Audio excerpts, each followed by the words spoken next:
नमस्कार दोस्तों, सभी को राम राम। और आज मैं शिव मंदिर के अंदर हूँ, परिसर के अंदर मौजूद हूँ और मेरे साथ मंदिर के प्रधान रवि खड़किया जी और जनरल सेक्रेटरी दीपक कुल्लर जी दोनों ही हैं। दोनों को मेरी राम राम। सबको मेरी राम राम। और आप जानते हैं जैसे कि 5 तारीख को अब एजीएम होने ही वाली है और 2 सालों का लेखा जोखा इन दोनों को ही सभा के अंदर रखना है।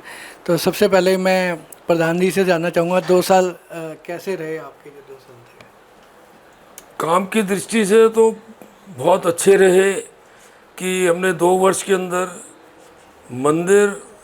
मंदिर में चलने वाले स्कूल, फिजियोथेरेपी सेंटर, जितने भी प्रकल्प चलते हैं उसकी डेवलपमेंट के लिए, उसके विकास के लिए कार्य किया हमने पूरे 2 वर्ष के अंदर। दीपक जी, आप क्या कहेंगे? मैं भी यही कहना चाहूँगा कि जिस कार्य के लिए हम लोगों को एक परिवर्तन हेतु समाज ने पहली बार होने वाले चुनावों में जितवा कर भेजा, क्योंकि हमारे यहाँ तो ये परिपाटी थी नहीं। हमारे यहाँ तो ये था कि आपस में कुछ लोग बैठते थे और उसमें निर्णय हो जाता था कि कौन प्रधान बनेगा और कौन टीम बनाएगा। लेकिन इस बार यदि ये परिवर्तन की हवा चली थी तो उस परिवर्तन के अनुसार जो टीम बन के आई, उस टीम ने 2 साल लग के जो मंदिर का कायाकल्प किया है। एक टीम की आवश्यकता क्यों होती है? आप अकेले कुछ नहीं कर सकते, उसके लिए एक टीम की आवश्यकता होती है। हमारे पास एक बड़ी सशक्त टीम थी, थिंक टैंक्स थे बहुत बड़े बड़े, यंगस्टर से लेकर एक्सपीरियंस टीम के पूरे साथी हमारे साथ थे, जिन्होंने समय समय पर ऐसी राय दी कि कुछ परिवार छूट गए हैं, या मैं ये कहूँ कि कुछ रह गए हैं और बाकी सब छूट गए हैं। उन परिवारों को साथ जोड़ने तक हमारा सनातन अधूरा रहेगा, जब तक पंक्ति में खड़ा अंतिम व्यक्ति आगे आके अपनी भागीदारी सुनिश्चित नहीं करेगा मंदिर के अंदर। मंदिर का जीर्णोद्धार हमें करने की आवश्यकता नहीं है, हमारा जीर्णोद्धार तो भगवान भोलेनाथ ने करना है। हमें ये गलत फहमी होने लग गई कि हम मंदिर को चलाएंगे, हम ऐसे करेंगे। हम तो सिर्फ एक निमित्त मात्र हैं कि जो हमने काम करने हैं, जो मंदिर के अंदर कोई ड्यू काम थे जो पहले से होते हैं, ऐसा थोड़ा कि वो काम सिर्फ हमने शुरू किए, काम तो पहले से ही हो रहे थे। अपनी अपनी पॉलिसीज़ होती है सबकी, हमने किया है और हमें ऐसा लगता है कि लोगों को बहुत ज़्यादा पसंद है। और जब कुटुंब इतना बड़ा हो जाता है तो उसके अंदर छोटी मोटी बातें होती हैं, हमें उससे कोई शिकायत नहीं है। सेवा को आपको मौका दिया था जो वर्तमान टीम के जो मिला आपको, तो आप कितने सेटिस्फाई हैं? 2 सालों में आपने कुछ नया क्या क्या किया? एक तो सबको वो बताएं, आप जितने भी मेंबर्स हैं, क्योंकि लेखा जोखा हम इस वीडियो के माध्यम से भी ले रहे हैं आपसे कि 2 सालों में ऐसा आपने क्या नया किया, सनातन के लिए आपने क्या किया, जिससे कि लोग आपको कहें कि आपको जो सेवा का मौका दिया था उस पर आप खरे उतरते हैं। मैं उत्तर दूँ रवि जी इसका, या आप दीजिए, आप प्रधान जी से लीजिए। देखो, हर टीम का अपना एक विज़न होता है। हम अपना एक विज़न लेके आए थे कि सनातन के प्रति समाज में जागरूकता और समाज के प्रत्येक छोटे बड़े, माताएं बहनें पुरुष सभी लगकर काम करें, मंदिर के अंदर सबका योगदान हो और सनातन को निरंतर परिवार में जाए। इसके लिए हमने जितने भी सनातन धर्म के त्यौहार होते थे उसको हमने बड़ी धूमधाम से मनाया और हमने एक परिपाटी की कि प्रसाद प्रत्येक परिवार में पहुँचे। उसके अंदर हम कितने सक्सेस हुए ये तो सब ईश्वर जानता है, लेकिन ईश्वर ने हमें प्रेरणा दी कि सनातन धर्म के जितने त्यौहार मंदिर के तत्वधान में मनाने चाहिए, हमने मनाए। कोई भी ऐसा त्यौहार ऐसा नहीं रहा जो हमने मंदिर के तत्वधान में ना मनाए, और समाज ने बढ़ चढ़कर योगदान दिया और बढ़ चढ़कर भाग लिया। ये भोलेनाथ की, ठाकुर जी की कृपा रही और सबका साथ, सबका विकास और सबका विश्वास हमारी टीम को मिला और सबका बुजुर्गों का आशीर्वाद रहा, जो आज हम पूरे 2 वर्ष में ये कार्य कर पाए। बहुत काम होते हैं, बहुत रह भी गए हैं और आगे जैसे परिकल्पना होगी उसको पूरा करेंगे। प्रधान जी ने, दीपक जी जैसे बताया, इतने कार्य किए नए सनातन के, नए और नए नए कार्यक्रम किए गए, जैसे जगन्नाथ यात्रा, यहाँ पर तुलसा विवाह और हमारे शिव बारात पहली बार हमारी निकली यहाँ पर।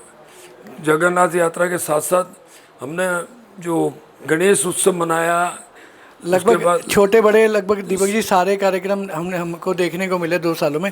लेकिन उसके बाद भी काफ़ी विरोध 2 सालों के अंदर हम देखते आ रहे हैं, पिछले 1 साल से तो खासकर देख रहे हैं। तो काफ़ी विरोध के विषय में आप दोनों चर्चा में रहते हैं, तो इसका क्या रीज़न है कि इतने सेवा करने के बाद आप कहते हैं सेवा की, लेकिन उसके बाद भी ऐसा विरोध क्यों? मैं उत्तर देता हूँ इसका राजेश जी आपको। एक्चुअली अगर हम मंदिर को दो भागों में बांटें तो मंदिर का एक काम ये होता है कि धर्म के कामों को करते हुए लोगों को इन्वॉल्व करना, और दूसरा काम ये होता है एडमिनिस्ट्रेशन। धर्म के कामों के अंदर जो दुनिया जिन सारे प्रोग्रामों में लगी हुई है, हमारे मंदिर में वो काम होने लग गए। जिन चीज़ों का पता भी नहीं था, जिन त्योहारों के बारे में बच्चों को या आसपास के लोगों को पता भी नहीं था, हमने वो मंदिर में करने शुरू किए। परिवारों को जोड़ा, ऐसे ऐसे परिवार आगे आने शुरू हो गए जो कभी मंदिर आते ही नहीं थे। जब उनसे पूछा गया कि ऐसा क्यों होता है तो उनको ऐसा लगता था कि ये कुछ प्रोग्राम होते हैं साल में और वो पारिवारिक कार्यक्रम होते हैं, हमें अपनापन नहीं लगता था, इसलिए हम नहीं आते। एक प्रकार से उपेक्षा होती थी परिवारों की, ऐसा लगता था उन्हें कि हमारी उपेक्षा हो रही है। ये निजी कार्यक्रम ना होके ये मंदिर के कार्यक्रम जब जुड़ना शुरू हुआ, हमने अपनी पहली ही कार्यकारिणी की मीटिंग के अंदर ये पास किया था कि सनातन धर्म के सभी त्यौहार श्री शिव मंदिर सनातन धर्म सभा की ओर से किए जाएंगे। यदि कोई मंडल या संस्था या कुछ भी अगर वो कार्य करना चाहते हैं कि आएँ और मंदिर सभा के साथ जुड़ें, जिससे कि जो व्यक्ति उस संस्था का सदस्य नहीं है उसे ये ना फील हो कि भाई मुझे नहीं बुलाया गया या मेरी फैमिली का प्रोग्राम नहीं है, मैं नहीं जाऊँगा। हमने उसको जाना शुरू किया। अब आपने कहा कि इतने काम करने के बाद भी कुछ विरोध सुनने को मिल रहा है, वो विरोध बड़ा स्वाभाविक है। आप समझिए इस बात को कि जब 2 सालों के अंदर आज हमारे मंदिर के अंदर जो डेकोरेशन हुई मंदिर की, जो लाइटिंग हुई मंदिर की, जो स्कूल का साइज़ बढ़ गया, 450 बच्चों से 600 बच्चे हो गए। आप ऊपर जाके बच्चों का प्लेग्राउंड देखेंगे तो आप दीवाने हो जाएंगे देख के। पहली बार मंदिर के स्कूल का इवेंट, एनुअल इवेंट भगवान दास नगर पार्क में किया गया और उसके अंदर मैसिव क्वांटिटी के अंदर लोगों ने, इतने सारे बच्चों ने और उनके पेरेंट्स ने भाग लिया कि मैं आपको बता नहीं सकता। कि जैसा विरोध की बात कर रहे हैं, विरोध क्यों ना हो जब आपके सामने एक परिवर्तन की लहर चल पड़ी है, आपको दिख रहा है कि ये क्या हो रहा है। अब एक छोटी सी बात बोलता हूँ जिससे आपको लगेगा कि विरोध नाजायज़ है, बेकार है ये बात। हमें जितने पैसे मिले थे फंड में, अब उस फंड का मैं 10 गुना बोल दूँ रवि जी, जो मर्जी बोलो, उसका 10 गुना फंड इस टाइम बैंक में है। ऐसा हुआ कि जितना हमने प्रोग्राम किया उसके अंदर प्रभु की कृपा से, हमें नहीं मालूम पैसे कैसे आए, कैसे अरेंजमेंट हो गया, किसी तरह की कोई समस्या नहीं हुई। और प्रसाद घर पर भेजने का, जब आपके घर कोई कुछ प्रसाद भेजता है ना जी, तो आप अपने आप को उस मंदिर से लिंक करते हो। मैं अभी उन कंट्रोवर्सीज में नहीं जाना चाहता किसने क्या किया। मुझसे जो प्रश्न पूछेंगे मैं उसका प्रश्न देने के लिए तैयार हूँ। दीपक जी, जैसे आपने कहा मंदिर में इस तरह का विरोध भी आता है कि फंड्स जितने थे वो सब समाप्त हो चुके हैं, उनको क्या कहना चाहोगे? क्योंकि एजीएम में इस तरह के सवाल आपको सुनने को मिलेंगे कि आप कह रहे हैं कि फंड्स 10 गुना हो गए और वो कहते हैं कि जो फंड मंगला जी के टाइम छोड़ा गया था आज फंड बिल्कुल जीरो हो चुका है। तो ऐसे सवाल जब एजीएम में भी आपको सुनने को मिलेंगे, आज वीडियो के माध्यम से इन सवालों का आप क्या कहना चाहेंगे? राजेश जी, आपने पूछा कि फंड जो है जीरो हो गया। फंड बैंक में था, कैश इन हैंड जो था वो जानते हैं। इतने इवेंट, इतना काम, बैंक का फंड एज इट इज़ है। अंदर का फंड जो है, जो कैशियर था हमारा, जिन्होंने त्याग पत्र देके छोड़ दिया, ताला बंद करके गल्लों की और उसकी चाबी साथ ले गए। तो फंड का उपयोग कहाँ से कैसे कर सकते हैं हम, जब ताला बंद करके वो हमारे जो टीम के अंदर जुड़े थे कोषाध्यक्ष वो चले गए, तो फंड तो एज इट इज़ है पिछला। वेलकम जो भक्तों ने पुराने गल्ले रखे थे उनका खुला नहीं, 1 वर्ष हो गया, सितंबर टू सितंबर उनके अंदर है। हमने कमेटी ने पास करके प्लास्टिक के गल्ले रखे, उसके द्वारा काम चला। कैसे चला वो ईश्वर जानता है। समाज के कुछ लोगों का नाम नहीं ले सकता, उन्होंने कभी कोई ज़रूरत हो कार्यक्रमों के लिए मुक्त हस्त सारे समाज ने दिया और समाज के प्रत्येक वर्ग ने दिया। ऐसा नहीं कहेंगे एक वर्ग ने दिया, किसी वर्ग जो उपेक्षावित मानता था वो लोगों भी बढ़ चढ़ के दान दिया उन्होंने कि नहीं समाज के लिए। कुछ का नाम लेने से कंट्रोवर्सी पैदा हो जाएगी। उन्होंने मुझे पहले दिन ही कहा भाई किसी कार्यक्रम के लिए पैसे चाहिए, इतने पैसे दिए कि पूछो नहीं। तो ये काम चलता है। मेरे को नहीं दिए, मंदिर को दिए, भगवान के कार्यक्रम को ले दिए। ये हमारी कमेटी को कुछ नहीं मिला। ठाकुर जी की प्रेरणा से समाज को साथ लेके चलने के लिए ये कार्य हुआ है। अब ये कह रहे फंड खड़ा हुआ है, खत्म हो गया, ये तो बैंक में है। सांच को आँच नहीं, और सांच को आँच नहीं जो मैं कह रहा हूँ, तो प्रत्यक्ष को प्रमाण की जरूरत क्या है? चाबी उनके पास, गल्ले उनके पास, बैंक में एफडी है, एचडी स्कूल की और बैंक की, तो हम उसमें कर क्या सकते हैं? ब्याज का पैसा भी बढ़ा ही है, हमने नहीं निकाला 1 रुपये भी ब्याज का, फिर कहाँ से घट गया? राजेश जी, मैं दिव्य जी, इसके साथ साथ मैं ये भी जानना चाहूँगा कि जो खाते देने की बात भी कह रहे, कुछ लोग जो विरोध कर रहे हैं कि भाई खाते नहीं दिए जा रहे, उसकी भी आप ये इतना हास्यास्पद विषय है। जिस वर्ष में कोषाध्यक्ष जी थे उस वर्ष तक की ऑडिट हुई है और उसके बाद उन्होंने तालों को नहीं खोला, उन्होंने अपना त्यागपत्र देके। सबसे बड़ा हास्यास्पद बात ये देखिए, जब आपने त्यागपत्र दे दिया तो आप डॉक्यूमेंट्स और चाबियां कमेटी को हैंड ओवर कर दीजिए। ये किस प्रोटोकॉल के अंदर आता है कि हाँ ये मैंने तो त्यागपत्र दे दिया लेकिन मैं चाबी नहीं दूंगा? क्यों नहीं दूंगा? किसी के कहने पर। उसके पीछे भी राजेश जी बहुत बड़ी बात है। क्या उनको किसी ने कहा कि ये डॉक्यूमेंट्स मत दो? बिना डॉक्यूमेंट्स के आप अकाउंट्स कैसे बना लोगे? कैश उनके पास है, बुक्स उनके पास हैं, अकाउंट्स उनके पास है, किसी तरह का कोई ऑपरेशन हम लोग वहाँ से नहीं करके बैठे हुए। उसके बावजूद भी सबसे सरल यदि कोई काम है तो समाज में एक बात बोलते हो तो कि फलां फलां आदमी ने पैसों का घपला कर दिया। कैसे किया ये नहीं बताना, भाग जाना है, 2 मिनट के अंदर नज़र नहीं आना किसी ने भी, लेकिन बोल दो। क्योंकि हमारी कार्यकारिणी की मीटिंग में, जो कि मैं अपनी रिपोर्ट के अंदर आपको दिखाऊंगा अभी एजीएम वाले दिन, सारे प्रोग्राम 1-1 महीने के गैप पर कार्यकारिणी की मीटिंग करके उसके अंदर डिसाइड हुआ है। और मैंने आपको पहले ही बताया, देवकी नंदन जी जैसे वरिष्ठ व्यक्ति भी उसके अंदर हैं और राजेंद्र गुप्ता जी जैसे जो D19 में रहते हैं, यंग भी लोग हमारे साथ हैं। ऐसी टीम बनी हुई थी जो अपना सारा काम कर रही थी। ये तो कुछ ना कुछ एक शगुफा छोड़ना था, वो छोड़ा है। इसके विषय में मैं आपको बताता हूँ आगे की कंट्रोवर्सी हुई क्यों है ये वाली सारी। अच्छा, एक सवाल और भी है आपके ऊपर। मैं सवाल ले रहा हूँ वो सारे विरोधी दल के भी ले रहा हूँ, और जो जिस तरह की बातें विरोधी नहीं मानो, उनको हमारे सचेतक मान लो आप। चलिए, मैं वही सवाल ले रहा हूँ कि दीपक जी आपके बारे में कहते हैं कि कहा जाता है कि आप ही सर्वे है, प्रधान जी को भी आप कंट्रोल करते हो, सारा कुछ जितने भी मंत्री की मैनेजमेंट है आप कंट्रोल करते हो, आप जो चाहते हो वही हो, ऐसा कुछ चाहते हो। और आपकी मेंबरशिप पर भी सवाल उठाए जाते हैं कि आप मंदिर के मेंबर भी नहीं हो। इस तरह के जो सवाल आते हैं तो आप क्या कहना चाहोगे इन सवालों पर? मुझे ये बहुत सुनने में अच्छा लगता है कि जब आपने ये वाली बात बोली ना कि मैं प्रधान जी को भी कंट्रोल कर लेता हूँ, कमेटी को भी कर लेता हूँ। ये इसलिए अच्छा लगता है क्योंकि आपके पास एक ऐसी टीम है जो आपको सपोर्ट कर रही है। आपको 1, 2, 3, 4 व्यक्तियों को विरोध तो मिले, लेकिन यदि आप सारे का सारा काम प्रपोजल लेकर मैं अपने प्रधान जी के पास जाऊंगा कि प्रधान जी ये वाला काम ऐसे करना है।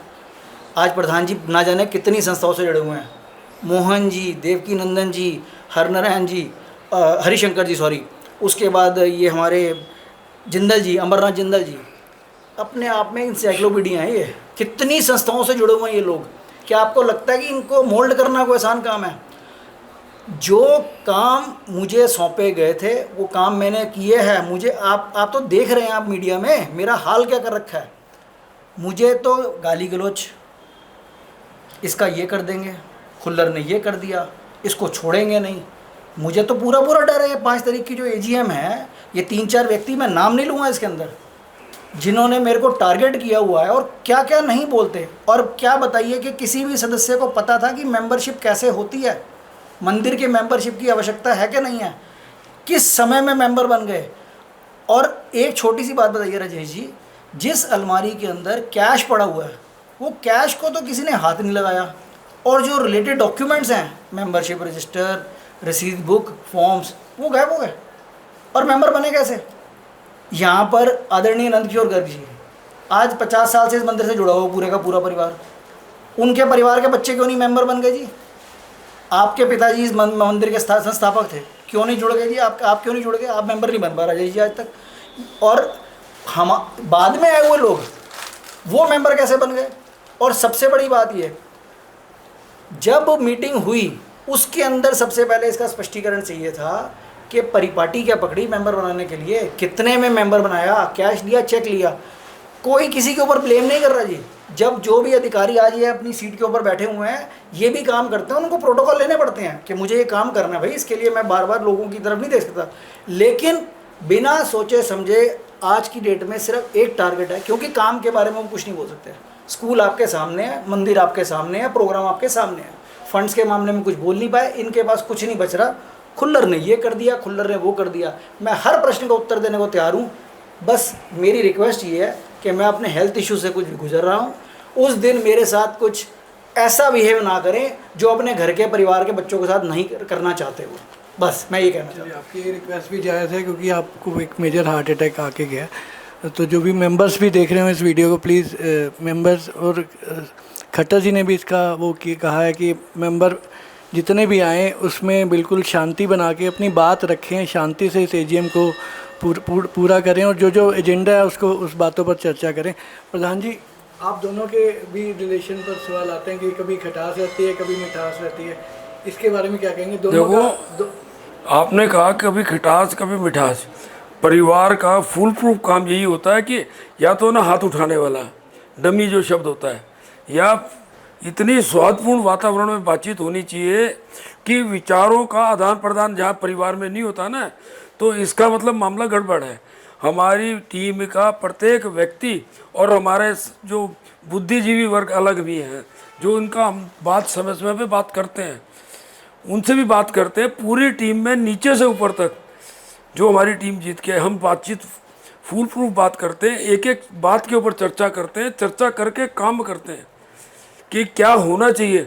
मोहन जी का नाम लिया, विजय जी D19 वाले हैं, उनसे मेरी चर्चा होती है, संजय भाई से चर्चा होती है, सुनील मोंगा जी से चर्चा होती है, जयदेव पार्क में 5/4 वाले अनिल जी से, आनंद जी से बात होती है, 5/5 में एक आनंद जी और रहते हैं, उनसे बात होती है। किनसे नहीं होती कि काम कैसे हो, जो ये वातावरण बना हुआ है ठीक करें। मेरी मनमोहन जी से बात होती है, नायक भारती वालों से कितनी बारी, कि वो मैं कहता हूँ अब इतने वो हैं, कैसे हम इस वातावरण को ठीक करें। जो पहले दिन से चुनाव के रिजल्ट के टाइम पे ही, जब चुनाव जीते हारे जो भी हुआ, मैंने सबसे बातचीत की थी, हम सब मिलकर काम करें, चुनाव ख़त्म। चुनाव एक प्रक्रिया होती है, चयन प्रक्रिया होती है, लेकिन उन्होंने उसी वक्त हमारे में से किसी भाई ने कहा ये तो कोषाध्यक्ष मारा गया, अब काम नहीं करने देंगे। ये स्थिति 2 वर्ष में रही है। एक दिन सूख का पानी नहीं पी सकी टीम, लेकिन ठाकुर जी की कृपा रही कि इतना अच्छा कार्य हुआ, नहीं तो हमारी हिम्मत नहीं थी। रवि जी, जो विरोध के सवाल आते हैं उनमें से कोई एक ऐसा सवाल जिससे आप सहमत हो कि आपकी ये कमी रह गई, कोई ऐसा सवाल आपको लगता है कि उनका कोई ऐसा जायज़ सवाल भी है इन सवालों के बीच में? देखो, वो ये चाहते थे, हमने प्रयास किया, जो आपने प्रश्न किया ना मेरे और दीपक जी के विषय में, मैं चाह रहा था कि समय पे हमारी हो।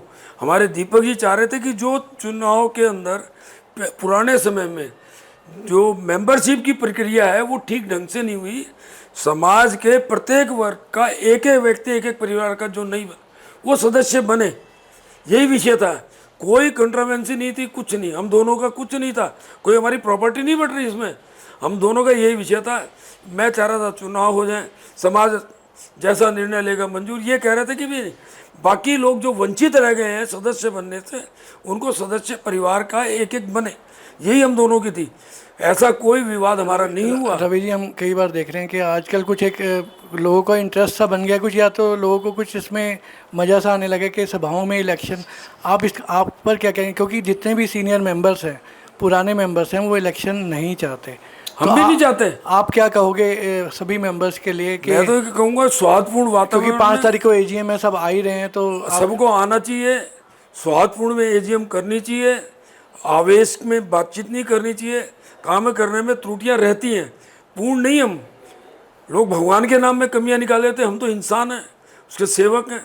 काम करने में त्रुटि रहेगी, हम क्षमा मांगते हैं समाज से, भाई काम किया है, कम भी हुआ होगा, गलतियां भी होगी, बोलने में भी कोई कमी रहेगी, उसके लिए हम क्षमा मांगते हैं।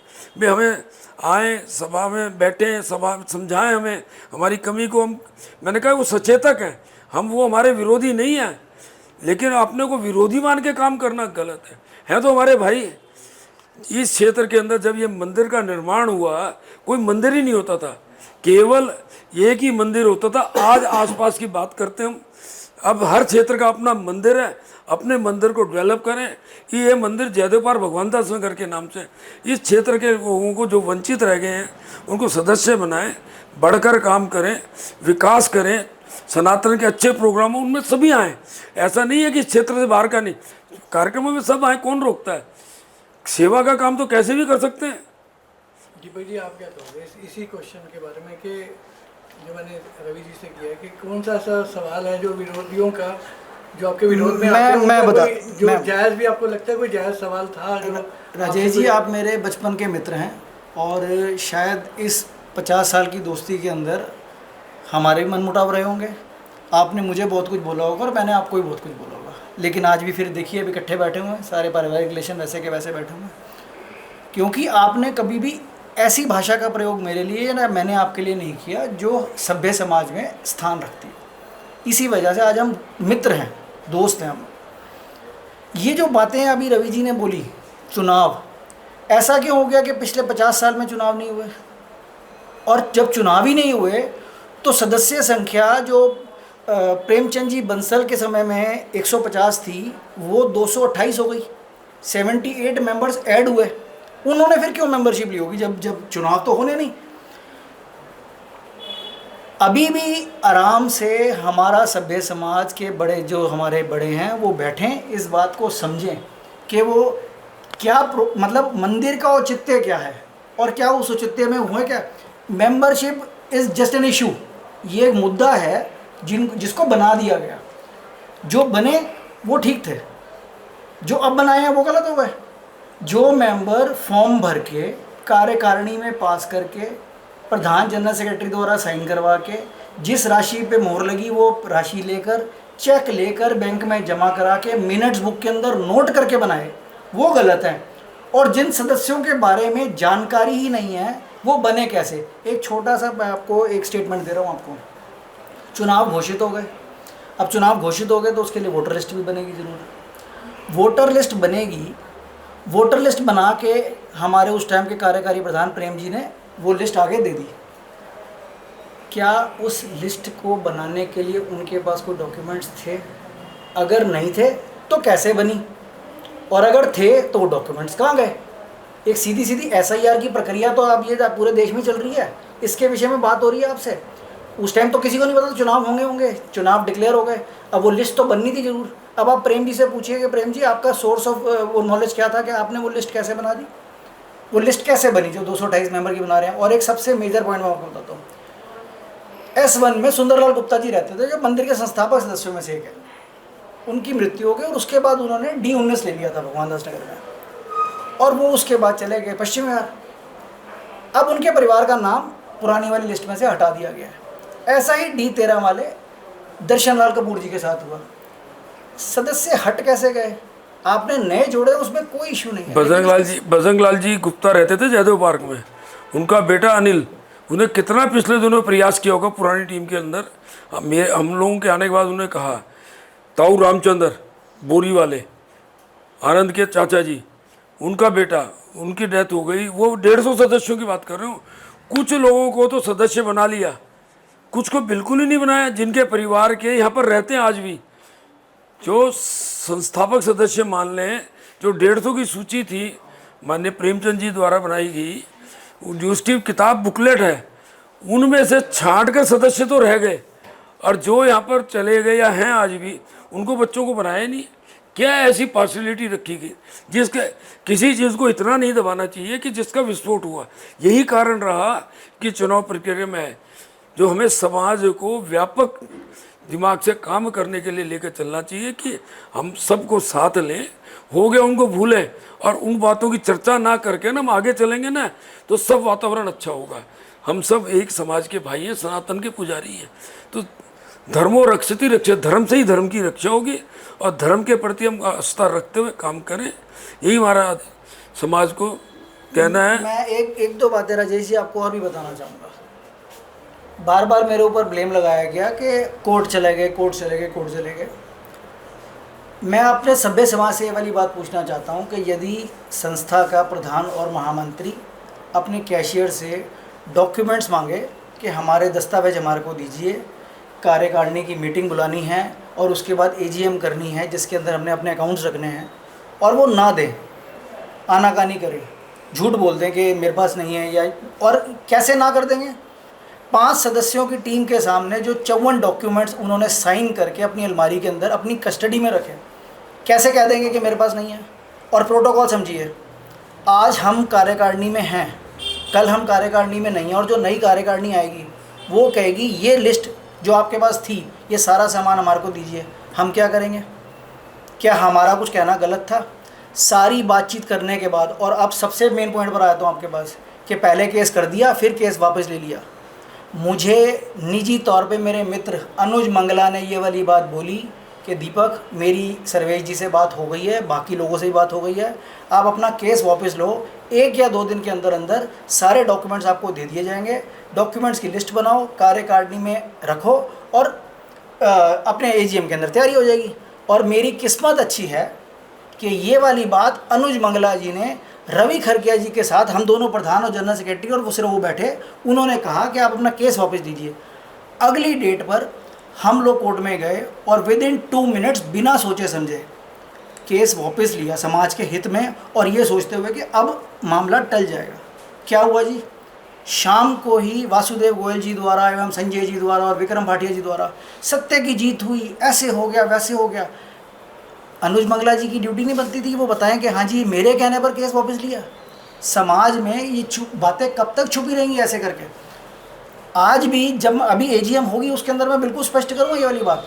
और जब मैंने और प्रधान जी ने दस्तखत करके उनको एक पेपर भेजा कि इसके ऊपर अब आप सर्वेश जी से साइन करवा दीजिए, 2 दिन बाद उन्होंने मना कर दिया कि सर्वेश जी मना कर रहे हैं कि जी मैं नहीं पेपर करूँगा। मतलब हमसे छल कर रहे हो।